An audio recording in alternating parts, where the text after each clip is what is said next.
Hi, I'm Barb Neal with your Cooperative Extension Connection. Today we're going to talk about pruning tools and pruning techniques. You don't need many tools, and I want to go through each one and what you use it for. You'd need a pair of hand pruners. These are good for cutting branches and any perennials, but branches that have a diameter of about your pinky or less. If the branches are approximately the diameter of your thumb or less, you go up to a lopper, which is basically a pair of hand pruners with a lot more leverage. If you're cutting any kind of woody branch that's larger than about 1.5 inches, you're going to want to go with a saw. And now what we're going to do is go up to a tree and I'll demonstrate some pruning. Let's talk a little bit about safety. Before you start pruning, always put on your safety glasses. You may not like the look, but your eyes will love the protection. So let's go under a tree and I'll show you how to prune.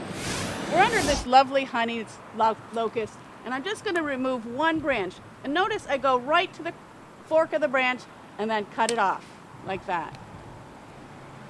I could do that because the diameter was so small, I could do it with my pruner. Now we're taking off a slightly larger branch. Go up and one motion and it cuts it.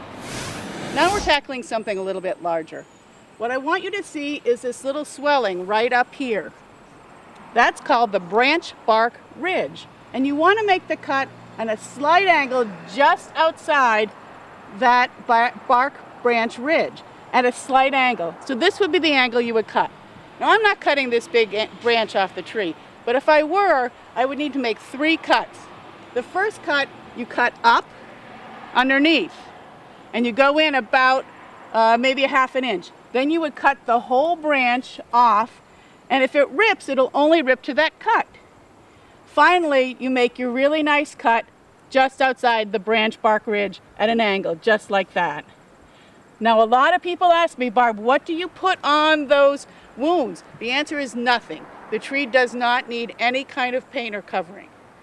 Now, pruning is as much an art as science. So I would recommend that you go to a pruning class that your Cooperative Extension office will hold, usually in the spring. But if you have any questions, you can always contact us or check out our website. Happy growing. And for more information, you can head over to any of the Cornell Cooperative Extension websites that are all listed here on the screen. We'll also post this video on our Facebook page later this morning.